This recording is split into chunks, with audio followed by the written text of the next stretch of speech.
예, 안녕하십니까. 렉스터디 경찰학 행정학 전임 이정원입니다. 예, 오늘 7회조 교통경찰하고 정보경찰인데 어떻게 잘 풀어보셨나요?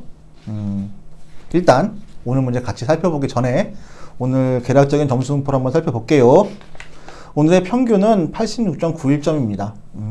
그리고 100점은 본원에서 3분이 계세요.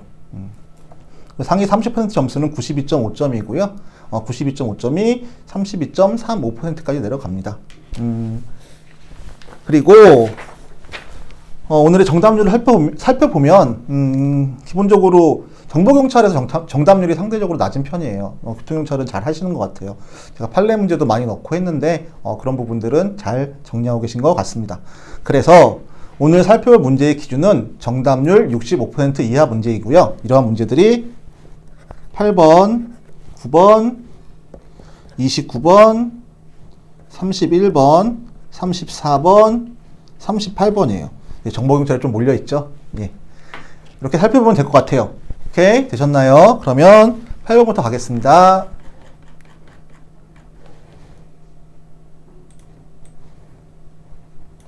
네. 8번입니다. 8번. 다음 중 도로교통법 및 도로교통법 시행규칙에 따라 제2종 제2종 보통 연습면허만을 받은 사람이 운전할 수 있는 차량의 개수는 제2종 보통 연습면허만 요것만 갖고 있다는 거죠. 받은 사람이 운전할 수 있는 차량의 개수는 모두 몇 개인가? 개수니까 동그라미 할게요. 할 수 있는 거니까. 오케이? 그러면 이거는 아마도 이 문제의 출처는 21년 순경 1차 문제예요. 21년 순경 1차 문제고 이 문제는 아마도 제2종 보통 연습 운전면허를 운전할 수 있는 법령, 그러니까 조문을 안 보셔서 아마 틀리신 것 같아요. 이 근거 조문은 아시겠지만 도로교통법 시행규칙 별표 18입니다. 운전할 수 있는 차의 종류. 오케이? 그쵸? 여기서 보면은 제2종 보통 연습 운전면허로 운전할 수 있는 차의 종류가 3가지잖아요. 승용자동차, 그 다음에 승차정원 10명 이하의 승합자동차, 적재중량 4톤 이하의 화물자동차. 이렇게 3가지예요. 그래서 운전할 수 있는 거는 승차정원 10명 이하의 승합자동차, 적재중량 4톤 이하의 화물자동차 2개입니다. 오케이? 됐죠? 이 문제의 정답률은 65%예요. 많은 분들이 찾아주셨는데 매력적인 오답으로 3개를 그러니까는 3번이죠. 3번을 고르신 분이 시험 보신 분들 중에 30%세요. 그러면은 둘 중에 하나를 또 맞다고 생각하신 것 같은데 이건 아마도 저희 별표 18을 많이 문제에 나왔지만 연습운전면허까지는 보지 않으신 것 같습니다. 이거는 정리해주면 될 것 같으니까 너무 걱정하실 필요는 없을 것 같아요. 오케이? 넘어갈게요. 그 다음 문제는 9번 문제입니다. 처음 보는 조문이라 아마 이것도 좀 힘드시지 않았나 싶은 생각이 들어요. 9번. 도로교통법 및 도로교통법 시행령상 교통안전교육에 대한 설명으로 가장 옳지 않은 것입니다. 교통안전교육은 운전면허를 받고자 하는 사람이 학과시험 응시 전에 받아야 하는 1시간의 교통안전교육으로 자동차 운전 전문학원에서 학과교육을 수료한 사람은 제외됩니다. 오케이? 이거는 도로교통법 73조 1항과 도로교통법 시행령 37조 1항 규정 내용입니다. 맞아요. 참고로 말씀 안 드리고 갔죠. 이 문제는 21년 승진 문제예요. 승진 기출문제이고 여기까지 나왔으니까 우리가 기출문제에 나와 있는 조문들은 한번 익히고 들어가는 게 좋겠죠. 그래서 참고로 이번에 이순환 모의고사에는 기출문제를 최신 기출문제를 다 넣었는데 그러니까 21년 순경 1차 문제 그리고 21년 승진 문제 40문제 해서 총 60문제죠. 60문제를 거의 대부분 한두 문제 빼고는 다 넣었어요. 한두 문제 왜 안 넣었냐 하면 순경 문제랑 승진 문제랑 겹치는 소재가 있었어요. 뭐 강제집행이라든가 이런 부분들. 그래서 그런 부분들 빼고 나머지 문제들은 모두 다 보신 거니까 너무 앞으로도 이제 내일까지 시험 보시면 모두 다 보실 거니까 모두 다 보여드리도록 준비를 했으니까 그 부분에 있어서는 믿고 가시면 될 듯 합니다. 오케이? 되셨죠? 그래서 2번으로 갈게요. 선지 2번. 특별교통안전교육 중 의무교육 대상은 운전면허 효력 정지 처분을 받게 되거나 받은 초보 운전자로서 그 정지 기간이 끝나지 아니한 사람 등이다. 오케이? 이거는 도로교통법 73조 2항 제4호 규정 내용입니다. 각 호구들이 다 있어요. 등이라고 표현했죠. 오케이? 됐죠? 그 다음에 선지 3번. 특별교통안전교육 중 권장교육 대상은 운전면허를 받은 사람 중 교육을 받으려는 날에 65세 이상인 사람 등으로 권장교육을 받기 전 1년 이내에 해당 교육을 받지 아니한 사람에 한정한다. 역시 맞습니다. 근거조문은 도로교통법 73조 3항. 죄송해요. 위에 선지 2번이 도로교통법 73조 2항 4호 규정 내용이고요. 선지 3번 내용이 도로교통법 73조 3항 4호 내용입니다. 오케이? 됐죠? 4번. 긴급 자동차 교통 안전 교육 중 신규 교통 안전 교육은 긴급 자동차를 운전하는 사람을 대상으로 3년마다 정기적으로 실시하는 교육이다. 3년마다 정기적으로 실시한대요. 그럼 신규라고 해야 되나요? 이건 아마 모르셔서 그럴 거예요. 이 근거 조문은 도로교통법 시행령 38조 2항 제1호 2호 내용인데 1호에는 신규 교통안전교육이 교육 대상자들이 규정되어 있고요. 2호에는 정기 교통안전교육의 대상자들이 규정되어 있습니다. 이거는 신규가 아니라 정기죠. 정기 교통안전교육은 긴급 자동차를 운전하는 사람을 대상으로 3년마다 정기적으로 실시하는 교육이다. 오케이? 처음 보셔서 그럴 거예요. 처음 보셔서 그러실 거고, 그래서 이 문제의 정답률은 40%세요. 40%예요. 40%의 분들이 정답으로 4번을 골라주셨고, 또 매력적인 오답은 3번인데 또 40%의 분들이 3번을 골라주셨어요. 처음 보는 조문이라서 아마 그러실 겁니다. 3번을 골라주신 이유는 아마도 뭐 나이라든가 아니면 기간이라든가 이런 부분들 우리가 함정을 많이 파는 그런 요소들이 들어가 있잖아요. 그래서 아마 3번을 고르신 것 같은데, 다시 말씀드리지만 처음 본 조문이면 약간 상식적으로 접근해 주는 게 좋지 않을까. 그래서 3번, 4번 물론 둘 중에 하나 고민하는 건 맞는 것 같아요. 그런데 이제 보시면 3년마다 정기적으로 실시하는 교육이라 하니 이게 신규 교통안전 교육은 아닐 것이라는 그런 아이디어가 있었다면 아마도 오답을 피해갈 수 있지 않으셨을까 하는 생각이 듭니다. 참고로 그러면 정기 교통안전교육은 이 내용이고, 신규 교통안전교육은 최초로 긴급자동차를 운전하는 사람을 대상으로 하는 교육이에요. 그러니까 신규죠.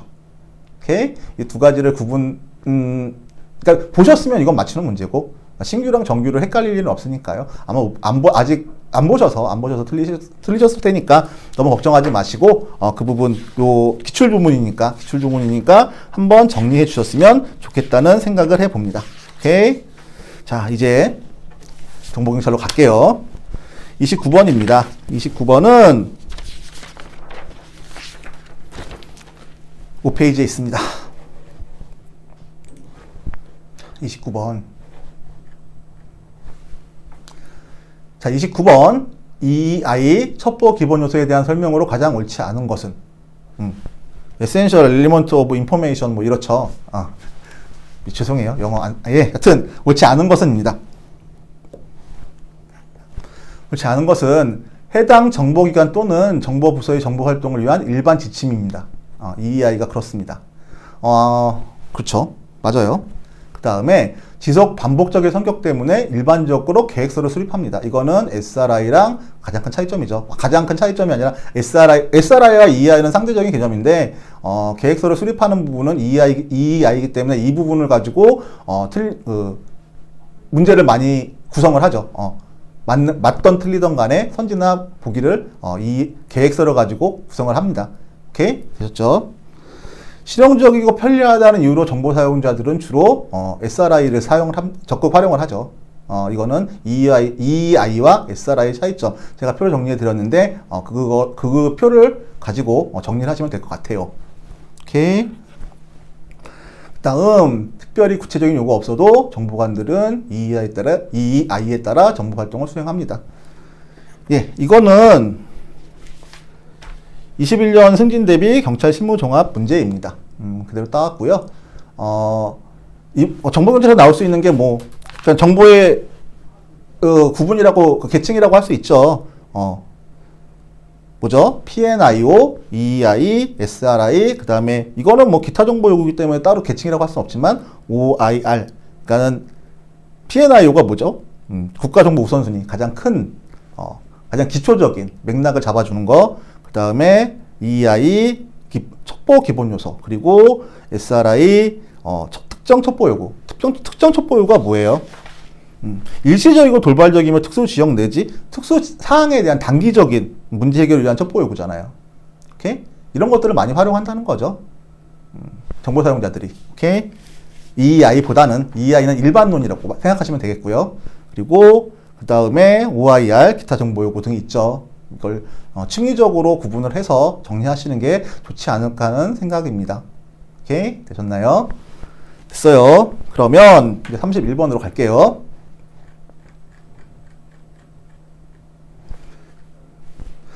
자, 31번. 정보의 배포에 관한 다음 설명 중 옳은 것은 모두 몇 개인가? 옳은 것은 모두 몇 개인가?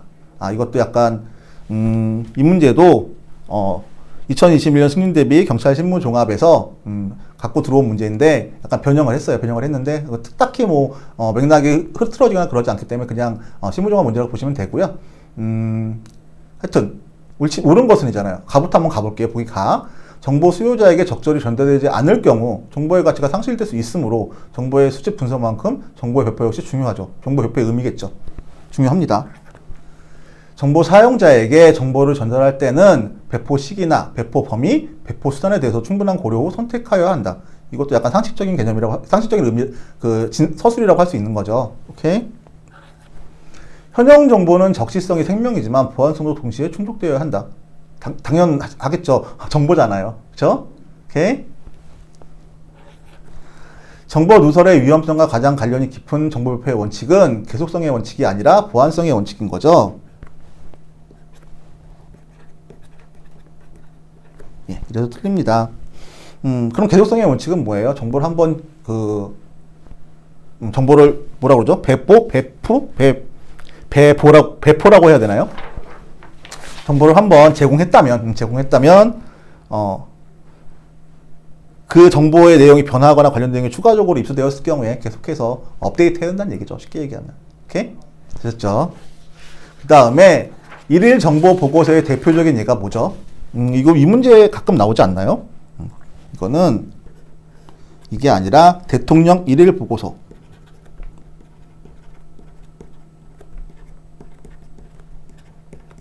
서이죠. 그래서 틀려요. 그럼 우리가 판단서나 대책서라는 걸 어디서 봤죠? 판단서, 대책서. 구체적으로 정확하게 얘기하면 정보 판단서, 정보 대책서라고 봤죠. 19년으로 기억하는데 경위 경감 승진에 정보 분석 보고 혹은 정보 분석 보고서의 분류에 대해서 문제가 나왔었잖아요. 거기서 보았는데 그럼 정보 판단서나 대책서는 뭐냐 하면 집회 시 신고가 접수되거나 혹은 접수되지 않더라도 접수되거나 접수되지 않더라도 개최될 것으로 예상되는 집회 시에 관련된 주요 정보라든가 아니면 그렇게 개최된 집회 시의 문제점이라든가 혹은 거기에 대해 집회 시가 가져올 문제점이겠죠. 그렇게 집회 시에 신고가 들어온 거나 개최될 것으로 예상되는 그런 집회 시의 정보, 그리고 그런 집회 시가 야기할 문제, 그리고 거기에 대한 대책, 이런 것들을, 보고하고 보고서를 작성하는 게 정보 판단서 대책서입니다. 다르죠? 다릅니다. 다르게 생각하시면 될 것 같아요. 그래서 옳은 것은 3개이고요. 정답을 골라주신 분은 55%의 분들이 계시고, 매력적인 오답은 4번이었어요. 40%. 40%의 분들이 4개를 골라주셨는데 뭐 하나가 더 맞다고 생각하신 것 같은데 아마도 라를 헷갈리실 일은 없으실 것 같고요. 아마 마를 일일정보 보고서로 보셨던 것 같아요. 여튼 구분 분류 기준이 다르니까 이거는 일일정보보고의 대표적인 예는 대통령 일일 보고서라고 생각하시면 될 것 같습니다. 그리고 아까 29번이죠. 29번 제가 정답률과 매력적인 오답을 말씀을 안 드렸죠. 예, 아까 3번이 SRI가, 아까 EEI가 정보 사용자를 주로 사용하는 거는 SRI이다. 그래서 이게 틀린 거였고 이걸 찾아주신 분들이 60%의 분들이 계세요. 그리고 제가 1번을 일부러 EEI의 정의에 대해서 말씀을 SRI랑 비교를 해드렸는데 그게 매력적인 오답이었고 25%의 분들이 1번을 정답으로 찾아주셨습니다. 오케이, 되셨나요? 그 다음 문제 34번 문제예요. 34번 이거는 문제가 잘려 있으니까 시험지랑 같이 봐주셨으면 좋겠습니다. 예, 34번 보안 업무 규정상 신원조사에 관한 다음 설명 중 옳은 것을 모두 고른 것은 옳은 것을 조합형 문제네요. 자, 이 문제는 왜 아마 정답률이 상대적으로 낮은 이유는 보안 업무 규정이 개정이 되었어요. 개정된 부분은 아직 확인을 못 하신 것 같은데 이번 기회에 확인하시면 되겠습니다. 오케이? 보기 가. 국가정보원장은 국가안전보장에 한정된 국가기밀을 취급하는 인원에 해당하는 사람의 충성심, 신뢰성 등을 확인하기 위하여 신원조사를 한다. 맞죠? 36조 1항 규정 내용이에요. 옳은 것 위에 가서 할게요. 헷갈릴 수 있으니까. 맞아요, 가는.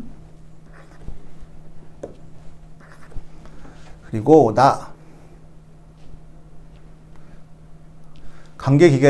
관계기관의 장은 국가보안시설, 보호장비를 관리하는 기관 등의 장, 해당 보안시설 등의 관리 업무를 수행하는 소속기관을 포함합니다. 에 대하여 국가정보원장에게 신원조를 요청해야 합니다.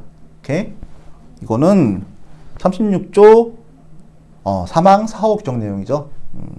36조 1항에는 신원조사 대상이 신원조사의 의미라고 해야죠. 의미가 규정되어 있고 33조 3항에는 신원조사의 대상들 각 호에 규정되어 있습니다.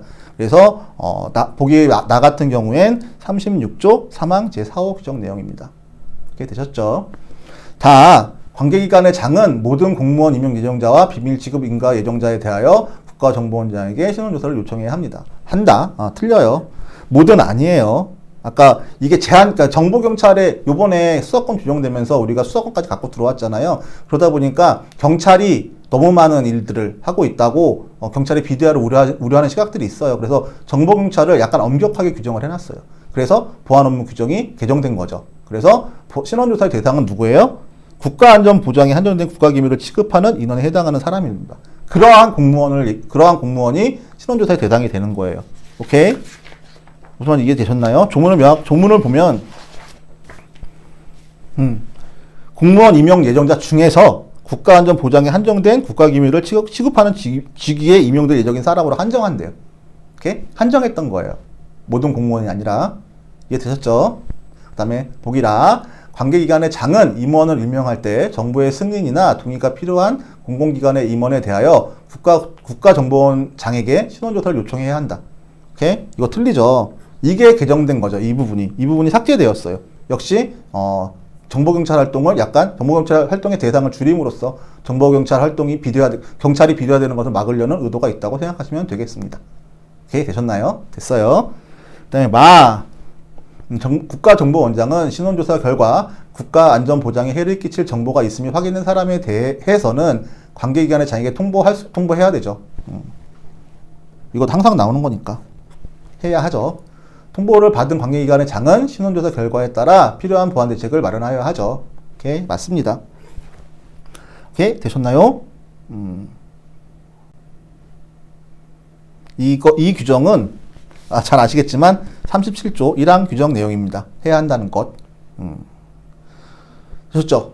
이 문제는 17년 순경 2차를 변형한 문제예요. 박스 문제 나왔는데 제가 변형은 조문들 바뀐 조문들로 문제를 보기를 다시 한번 구성을 한 거죠. 그래서 잠시만요. 잘못했죠. 틀렸다고 하면 동그라미 친 거예요. 여러분 이러시면 안 돼요. 시험장 가서 이렇게 실수하시면 안 됩니다. 오케이? 됐죠? 틀려요. 그래서 옳은 것은 가나입니다. 60%의 분들이 잘 답 골라주셨고요. 제가 생각한 대로 라가 아직 삭제된 거, 조문에서 삭제된 거를 아직 파악을 못 하신 분들이 계셔서 라로 골라주신 분들이 40%의 분들이 계세요. 오케이? 이거는 다시 말씀드리지만 확인하시면 되는 거니까 이거 갖고 스트레스를 받으실 필요는 없으실 것 같습니다. 되셨죠? 오늘은 좀 빨리 나갔어요. 좋은 문제들이 많아서. 마지막 문제죠. 38번 문제입니다. 38번은 6페이지에 있어요. 38번. 38번입니다. 집회 및 시위에 관한 법률에 관한 다음 설명 중 옳은 것은 모두 몇 개인가? 개수 문제죠. 혹시 개수 문제가 어려워요. 정확하게 정보를 판단해야 되니까. 보기 가, 우리 집회 및 시위에 관한 법률은 집회 시위의 사전 허가제를 채택하고 있다. 신고제죠. 허가제로 하면 헌법재판소의 입장은 집회 시위에 대한 허가제는 위헌이라고 얘기하잖아요. 그죠? 좋아요. 보기 나, 집회 시위의 주최자가 행사를 진행하는 과정에서 신고 범위를 현저히 일탈하는 행위를 하였더라도 이를 미신고 집회 시위로 볼 수는 없습니다. 이게 판례 입장입니다. 그러니까 이렇게 현저히 일탈하더라도 이것은 신고된 것과 다른 내용의 5개 집회 또는 시위로 변경된 것으로 보지 않는다는 거예요. 구체적으로 얘기하면 조문이 그러니까는 그러면 신고된 것과 다른 내용의 5개 집회 또는 시위로 변경되었던 걸 어떤 경우에 그렇게 변경되었다고 보냐 하면 해설에 달아드렸어요. 자세히 한번 읽어보시면 될 거예요. 처음부터 5개 집회 또는 시위가 신고된 것과는 다른 주체자나 참가단체 등의 주도 아래 신고된 것과는 다른 내용으로 진행되거나 처음에는 신고한 주체자가 주도하여 5개 집회 또는 시위를 진행하였지만 중간에 주체자나 참가단체 등이 교체되고 이들의 주도 아래 신고된 것과는 다른 내용의 5개 집회 또는 시위로 변경되었음에도 불구하고 이미 이루어진 5개 집회 또는 시위의 신고를 명목상 구실로 내세워 5개 집회 또는 시위를 계속하는 경우 등 이 경우에는 신고 없이 5개 집회 시위를 주최한 행위로 본단 말이죠. 근데 이런 경우가 아니고 신고 범위를 현저히 일탈하였더라도 이것을 미신고 집회 시위로 볼 수는 없다는 거죠. 좀 넓게, 그러니까는 약간 집회 시위 같은 경우에는 국민의 의사결정에 관한 것들 아니면은 표현의 자유 등 이런 것들 가장 기본적인 헌법상 기본권들을 보장한다는 측면에서 약간 국민들에게, 그러니까 국가보다는 국민들에게 더 유리하게 봐주는 경향이 있어요. 오케이? 그렇게 한번 그런 기준을 가지고 판례를 정확하게 이해하시면 될 것 같습니다. 되셨죠? 보기 다 갈게요. 근로자 30여 명이 관할 경찰서장에 신고하지 아니하고 외부인의 출입이 통제 차단된 회사 구내 5개 주차장, 외부인이 못 들어온대요. 그래서 회사 측에 노조의 요구사항을 전달할 목적으로 업무 시간을 또 피했어요. 매번 약 40분씩 5회에 걸쳐 집회를 개최한 경우 공공의 안전 질서를 침해했다고 보기 어려워 미신고 5개 집회로 처벌하기 곤란하다. 맞죠? 여러 가지 그 사실 관계들이 들어가 있는 거죠. 오케이? 기준은 뭐예요? 그러면은 미신고 5개 집회로 처벌하기 위해서 뭐가 있어야 돼요? 공공의 안전 질서를 침해해야 되는 거죠. 이런 경우에 미신고 5개 집회로 처벌할 수 있다는 거죠.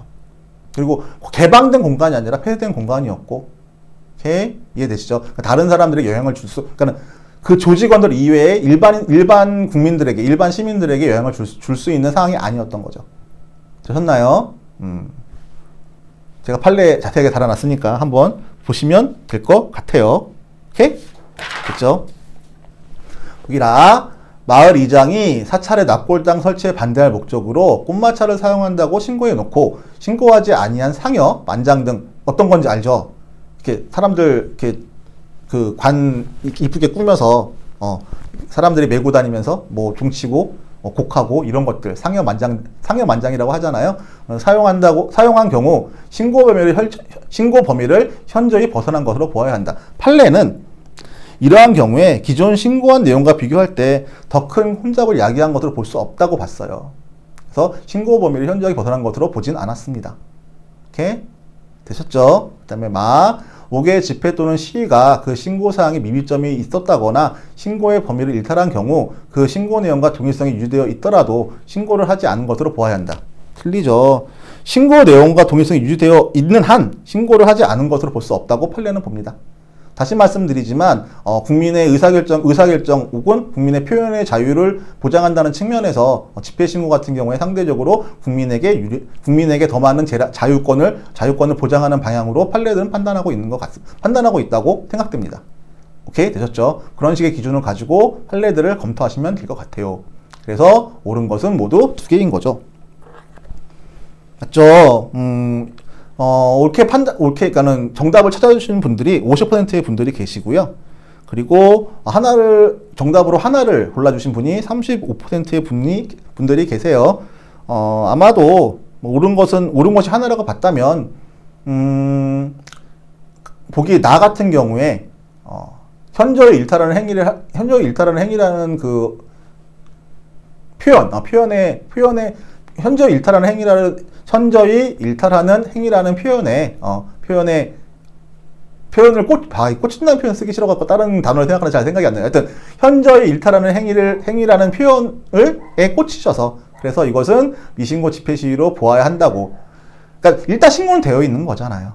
신고되어 있는 대로 하고 있진 않지만 사실 현저히 일탈했으면 하고 있지 않은 거지만 근데 대신에 주체는 그대로인 거고 신고 내용과 완전히 다른 내용이 하는 것도 아니고 때문에 미신고 집회 시위로 볼 수는 없다고 합니다. 이게 판례의 판단이고요. 오케이? 되셨나요? 이 문제는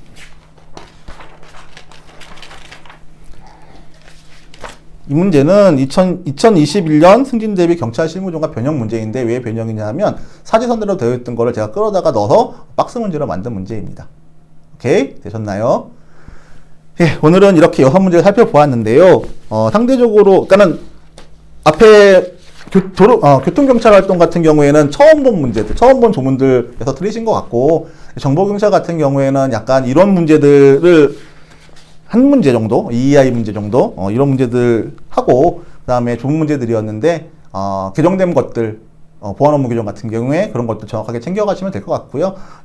못 보셨던 조문들은 이번 모의고사를 통해서 확인하시면 됩니다. 확인하시고, 다음번에 혹은 실전에서 혹시 그런 문제가 나왔을 때 틀리지 않으시면 되니까, 그 부분에 있어서, 너무 계속 스트레스 받지 말라고 말씀드리는데, 왜냐하면 공부하는 자체가 스트레스라서 여기서 더 심하게 스스로를 이런 표현 그렇지만 자학할 정도로 스트레스를 받으시면 제 개인적 생각에는 공부하시는데 상대적으로 도움이 덜 되지 않을까 싶어요.